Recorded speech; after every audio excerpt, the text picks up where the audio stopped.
Good afternoon, everybody. Welcome back to another episode of Final Whistle. David Giacomino alongside us, as always, Kevin Walsh. How you doing today? I'm doing good, man. You know, I got the nice stuff on, Yeah, so I'm feeling You're good. dressed nice today. Making me look bad. It's all right. You're wearing a Knicks shirt. You look bad regardless. That's your own fault. Yeah. Anyway, we're here to talk about Mets postseason, how they're going to look in the playoffs, how far they're going to go into the playoffs, and how good you feel about them in the division right now. So let's start it off. What's your feeling? What's your take on the Mets right now? The Mets right now, I have to say, and I'm, people have been saying this, but I want to say it too. What a switch! No, Mike, come on in. Mike, come here. You want to just talk? We're just talking Mets. Don't worry about it. What do you think about the Mets this year? Right now, postseason wise, how far are they going? It depends how healthy Harvey is, and it depends if Wright can contribute. Then I think they go deep in the playoffs. If not, I can see them getting past the first round. I can't see them winning a World Series, though. But you say that they're definitely a shoo-in. No concern about the Nationals. The Nationals have not proved that they are champions. They've come up short in the playoffs, and they're coming up short this season. It's supposed to be an incredible year for them, and they haven't come through. So I think the Mets got a great chance. And look, the moves that Alderson has made have come through. And Terry Collins, as crazy as he might be, has come through and has been the right manager for this team. Yes. Yeah, and I think the schedule favors the Mets a lot. They're facing the Braves twice, the Marlins twice. The only winning team that they're facing is the Yankees, and the Nationals the last series of the season. Good show, So- by the way, guys. Great show. Thanks, Mike. Anyway, I think that favors the Mets a lot. And then I know that you have your concerns that you have the Nationals are going to make their runs, but the Mets are facing bad teams, and the Mets have shown this season they take advantage of that, and they've beaten bad teams. I just want to say to that division, Oh man, they have 3 teams who haven't won 60 games yet. and the Mets have beaten all those 3 teams. They better, because if they didn't beat those teams, look, I'm not going to discredit them. Every single winning team does this. They beat the teams they're supposed to. So good job by the Mets. But you almost imagine the Mets and the Pirates switched. The Pirates, who are the second best team in baseball, but they're also second place in their division. If they were playing those teams every day, and the Mets were in the tough NL Central that turned out to be by far the best division in all of baseball.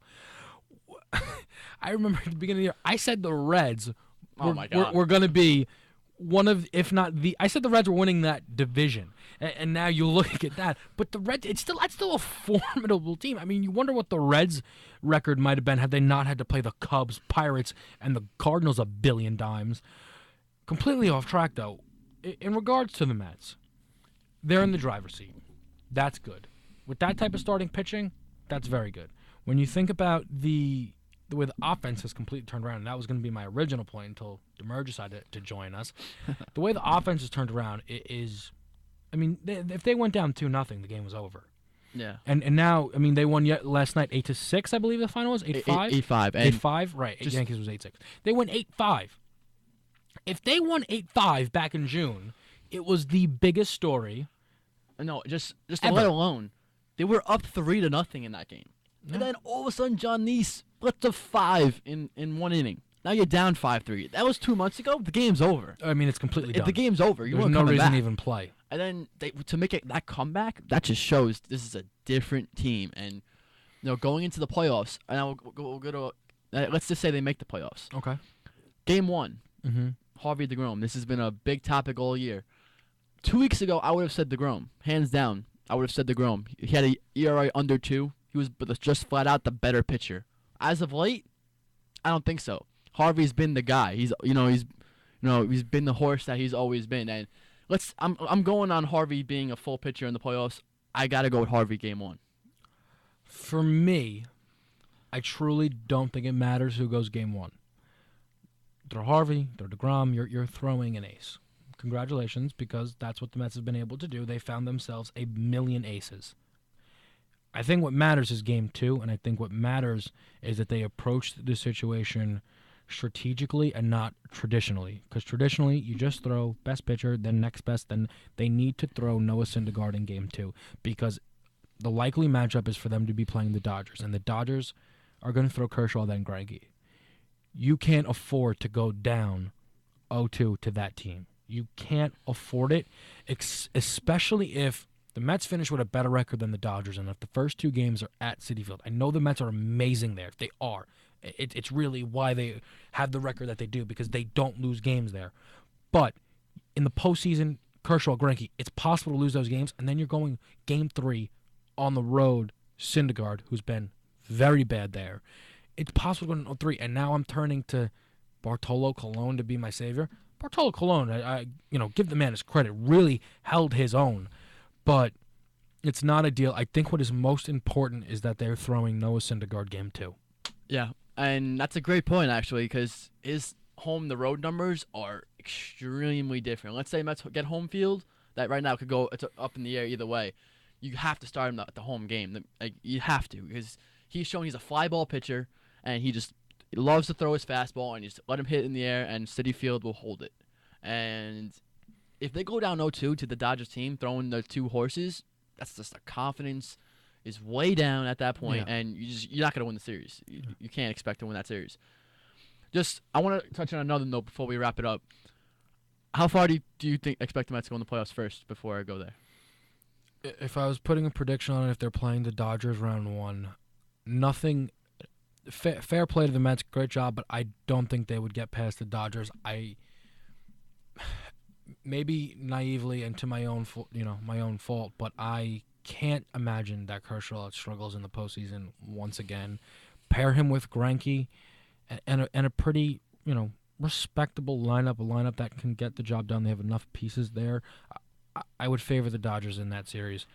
Wouldn't shock me if the Mets won it, but that's right now where I'm at. I think that I would put the favor in the Mets only because the Dodgers' offense has been shaky lately. Jock Peterson just fell off the face of the earth. He's nowhere to be found anymore. Puig can go up and down. That you don't know what's expected from him. Adrian Gonzalez has been a horse. He's great.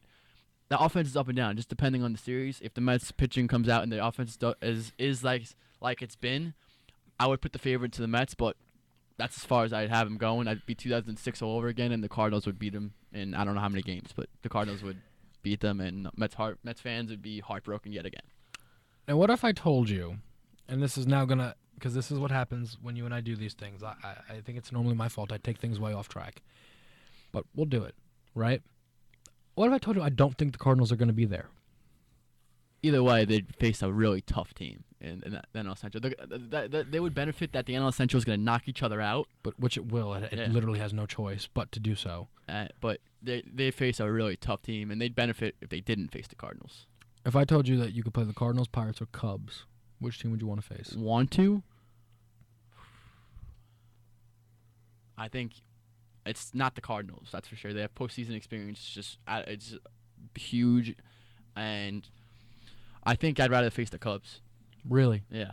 Can I tell you that I know they're all 3 teams they're all really good. the team, if I in all honesty, I would want to face the most is the Cardinals. The Cardinals? That is, out of those 3 NL Central teams, the team I think I would be least scared of. Which is, again, this is what I just tell myself, that the teams with the best records aren't that good. I did it with the Warriors, who, in my opinion, are still not that good and overrated. But that's for another day. But we don't have 50 minutes. I don't know, the Cardinals, and a great job to them with everything that they've been able to do. I just don't. I just don't get. I'm not in yet. I'm not. Invested. I think they always find a way to get the job done. It's just the Cardinals' way. I just think baseball's changing. I think the teams that always find a way to get it done aren't always getting it done. They've won the amount of games they've won for a reason. Oh no! Listen, no discredit to the Cardinals. I just think come postseason time, I don't think that either the Mets or Dodgers play the Cardinals. Hey, that's another story for another day. But just before we wrap up, going to overtime here, this was a story that it's kind of off track that I've brought up to you occasionally for the past week. Oh, please! And I think you know what it is. Please don't let this be what I think it is, because you know the answer you're gonna get. I know. Yeah, I just have to bring it up. How can you not consider what Jonas Cespedes has done for the Mets? How can you not just put him into the MVP picture? Only because I'll give you my reasons to as of why I think this. Right now, there's no clear-cut MVP. And Disagree. if years back, the MVP is on a playoff team. And yes, Bryce Harper is having a great year. If they they've fallen apart all year, and they're not. If they don't make the playoffs, probably not getting the MVP. And because he's not had an outstanding year, that oh my God, you have to give it to him. And just he has 14 home runs for the Mets. 13. 13. I'm sorry, 13. He hit one yesterday. I thought that made it 14. If he was not on this Mets team, where would they be? That's my question to you. Where would they be? If he was not on this Mets team, where would they be? I don't think they'd be up in the division right now. If they were, it'd be 1 or 2 games. Well, let's say let's play devil's advocate. That's what an MVP is. But let's play devil's advocate here, right? So we'll take away Cespedes from the Mets. Let's take away Bryce Harper from the Nationals. The Nationals would not have won 60 games by now. They would have won 60 games. He's batting .336 with 34 homers and 83 RBIs. Now, the 83 RBIs are extremely low because he's had about 2, and there's just no one in front of him the way that they're supposed to be. Ian Desmond was batting .198 in the first half of the season.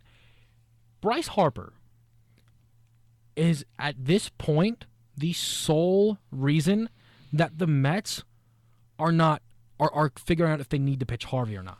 They should be able to sit back, kick back, and drink margaritas until the Dodgers are ready to come play some baseball. Bryce Harper has done all of these things while watching Rendon get hurt, Worth get hurt, Zimmerman get hurt, Ian Desmond be virtually useless, worse than all the Mets shortstops were, and that's tough. Strasburg got hurt. Who were the other pitchers that ended up? Doug Fister got hurt and was useless while I was there. Scherzer go from Cy Young to useless, and being in all honesty. The only consistent thing on this Nationals team is Bryce Harper. Yoenis Cespedes has been phenomenal. I applaud him. Great job. He's also only played in the NL for a month. I give you that, yes. He has only played in a month, but I'm just saying. I'm not saying he should win it. I'm saying he should be considered, and he's gonna get MVP votes. I'll mark my words. He's gonna get MVP votes. No, he won't. I'm willing to make a wager on here. So does MVP votes mean that someone says he could finish in third? Like when they do MVP voting, Oh no, yeah. that means that someone has to say Yoenis Cespedes is my MVP. Yeah, How? because he's made that much of an impact. That much of an impact. More than what Bryce. Oh. If Bryce Harper wasn't on that team, you truly believe that They wouldn't be where they are now. Obviously, he's a great player, but they'd also be a really different team. But Cespedes has just put him into the playoffs, and that's why I think. I'm not giving Cespedes all the credit. The Mets started hitting when Kelly Johnson and Juan Uribe showed up.